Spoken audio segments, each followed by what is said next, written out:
Fala galera, tudo bem com vocês? Vamos então dar prosseguimento ao nosso capítulo 5. A gente parou na página 82, quando falávamos de União Europeia. Vamos retornar agora a partir da página 83, falando da ascensão japonesa. Então, pegue o livro de vocês, na página 83, e comecemos a aula.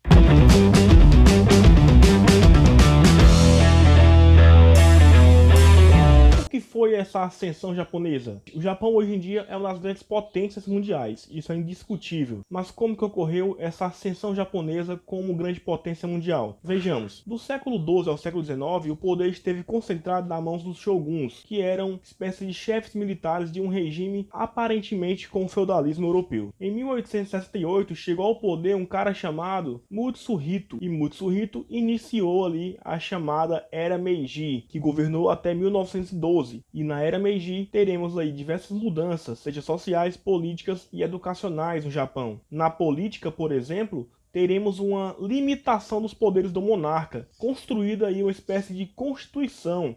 Ou seja, é criado um parlamento no Japão, que até então não tinha. Na economia, vai iniciar um processo de industrialização rápido, concentrada aí entre as famílias mais tradicionais japonesas. E a educação vai passar a ser necessária, porque será necessária uma mão de obra qualificada para dar prosseguimento a esse processo de industrialização. E para isso será distribuído bolsas de estudos para que esses jovens japoneses possam estudar em nações desenvolvidas. Com o tempo, o Japão passa a disputar o mercado consumidor de matérias-primas com as potências mundiais. Após a Primeira Guerra, por exemplo, o mercado japonês se expande para a Ásia e perde espaço quando a Europa se recupera. Entretanto, nesse período entre guerras, o imperialismo nacionalista se intensifica. E então, na Segunda Guerra Mundial, o Japão vai se unir ao eixo, devido a essa intensificação desse nacionalismo. Durante o processo de Guerra Fria, temendo uma aproximação dos japoneses com a União Soviética, os Estados Unidos, mesmo depois de bombardearem o Japão, passam a financiar a reestruturação do Japão, que ficou conhecido como Plano Colombo. E o sucesso obtido pelo seu plano educacional, que mesclava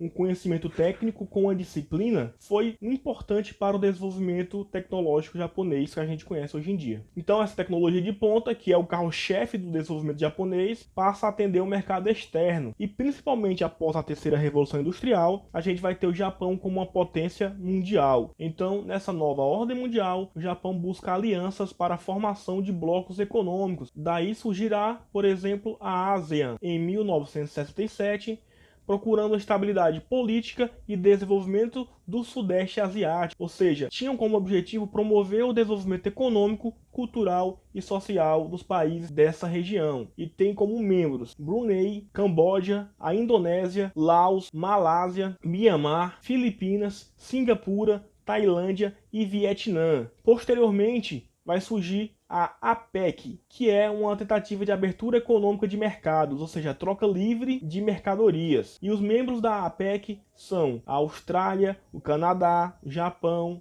a Nova Zelândia, a China, a Coreia do Sul, Singapura, México, cidade-estado de Hong Kong, Brunei, Indonésia, Malásia, Filipinas, Tailândia e Papua Nova Guiné. Temos aqui um bloco que não é estrito aos países asiáticos, mas também da região do Pacífico. E a China? Como que ela se torna a potência que é hoje? No território chinês é onde se encontram as margens do rio Huanghe, ou Rio Amarelo, e esse território, devido à presença desse rio, ele é muito fértil, o que vai proporcionar desde o princípio o cultivo de arroz e de hortas. Durante a Idade Média, a China vivia sob um império consolidado, então sobre diversas dinastias que prosseguiram uma após a outra, mas foi apenas no século XIX,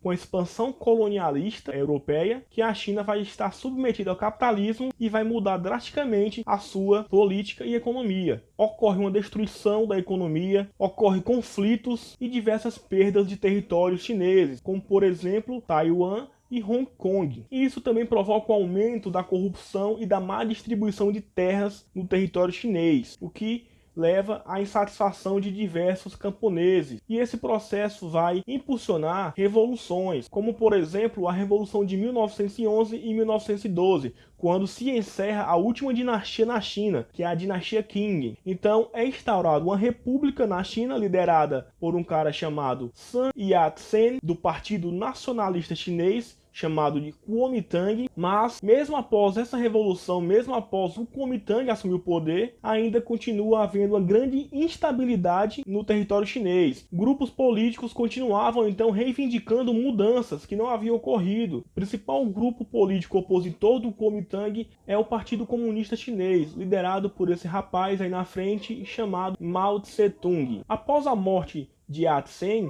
em 1925, quem assume a liderança do país e do Kuomintang é um cara chamado Chiang Kai-shek. E essas disputas entre socialistas e nacionalistas se acirram cada vez mais. Mas apenas em 1949 vai ocorrer uma nova revolução. E essa revolução vai ter a vitória dos socialistas. E será instaurada uma nova república, a chamada República Popular da China, liderada pelo Mao Tse-tung, reestruturando a economia chinesa com base no sistema soviético. Ainda assim, eles irão romper com o modelo soviético posteriormente. Mao Tse-tung irá falecer em 1976 e quem vai assumir o seu lugar no Partido Comunista e como líder da República Popular Chinesa é o Xiaoping, que inicia um processo de investimento na indústria e abre o mercado chinês para empresas estrangeiras. Inicia aí um processo que muitos chamam de socialismo de mercado, que mescla algumas coisas do socialismo e também outras do capitalismo.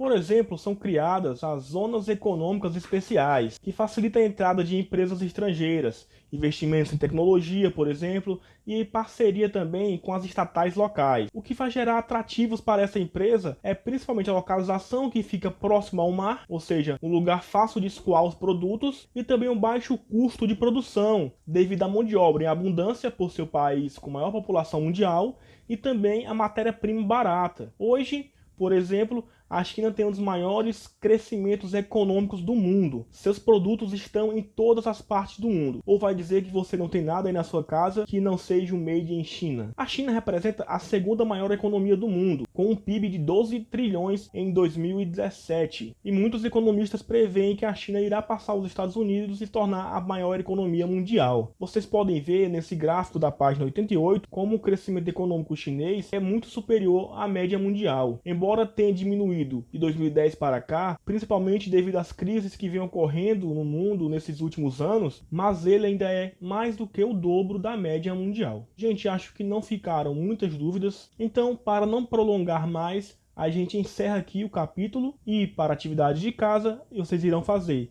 as páginas 91 e 92 do livro didático, mais as questões de 8 a 10 do livro suplementar. Belezinha? Até a próxima e se cuida!